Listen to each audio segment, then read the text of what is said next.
Hi there. Hope you're all having a beautiful weekend, be it an Easter weekend, be it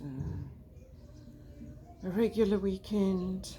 Today is Saturday, the 9th of April, I guess, and this is just me sitting up on my rooftop. I haven't really got dressed yet. I'm still in my getting out of bed clothing. Wouldn't call them my pajamas.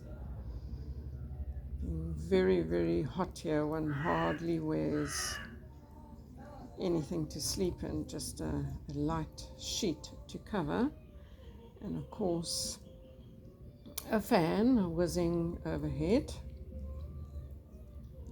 And I wake up very early in the morning with the sun streaming into my room, and that is my signal to get up and come up onto the roof.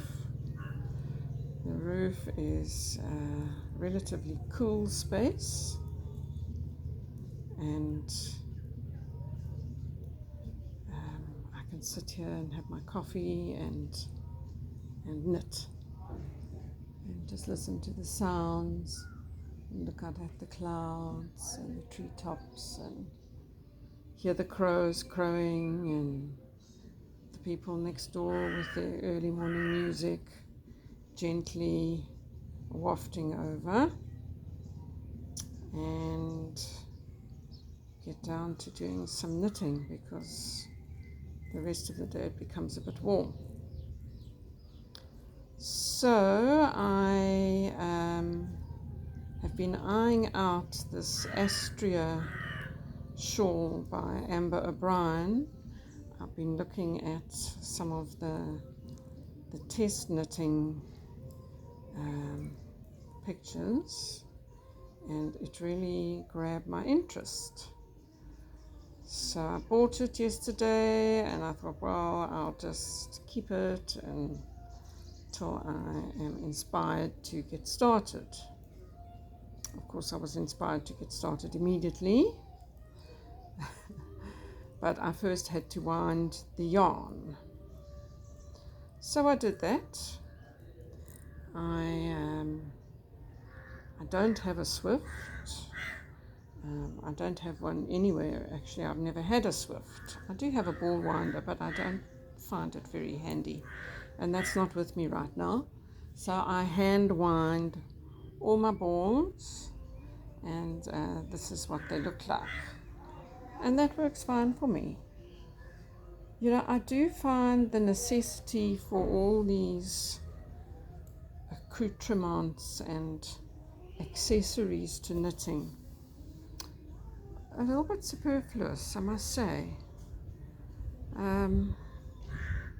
I think as a new knitter, it must be pretty daunting to begin your knitting journey and to be viewing everything that has to be done and has to be bought, and all the things one needs, and special needles and detachable needles and short tip needles and.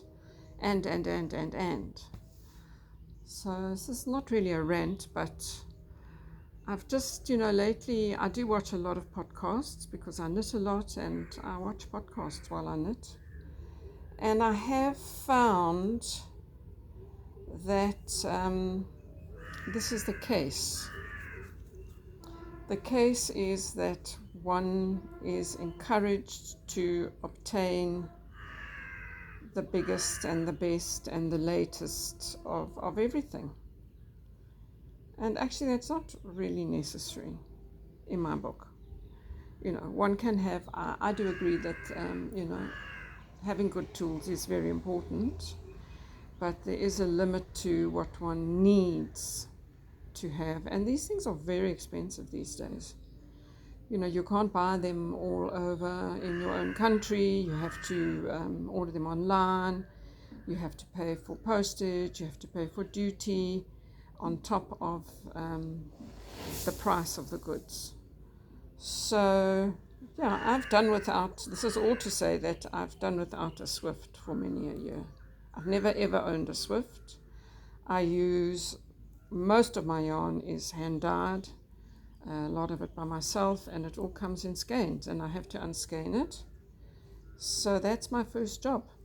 That's the beginning of my project, is to sit down and unwind my skeins. To me, I kind of liken it to going to the supermarket or going to the market to buy your vegetables, let's say.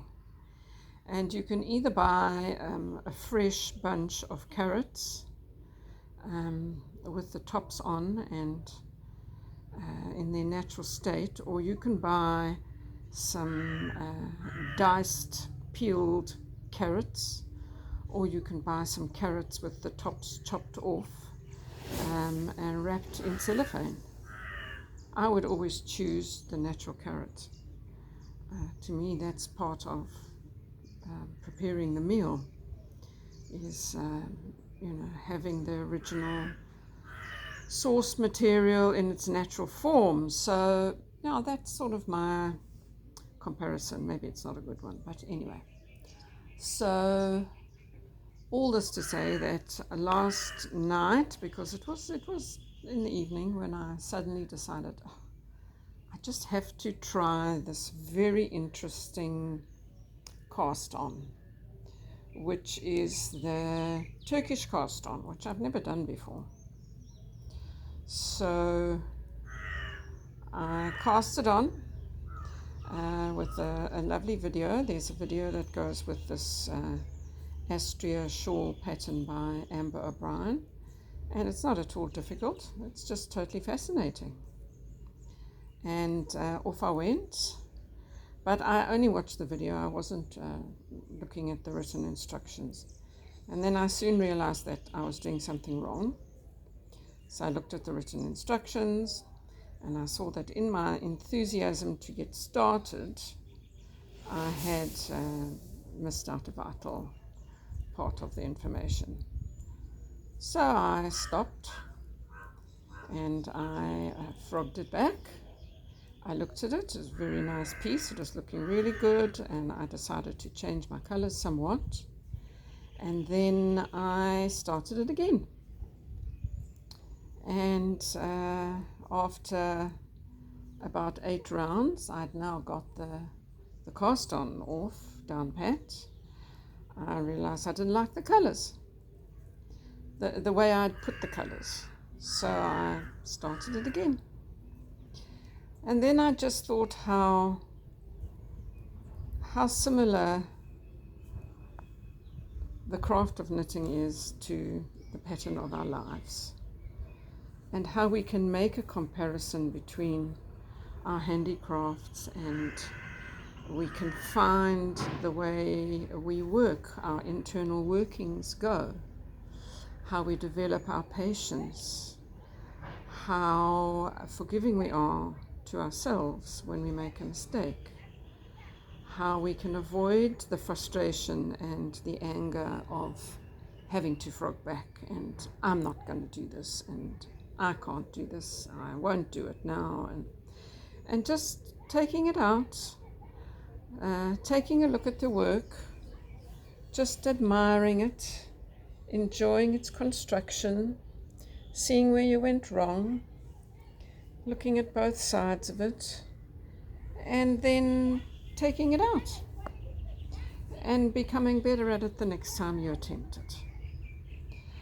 So these few little concepts that I'm offering you today are leading me up to a retreat, a knitting retreat that I'm planning for later on in the year, which I'm calling the philosophy of knitting.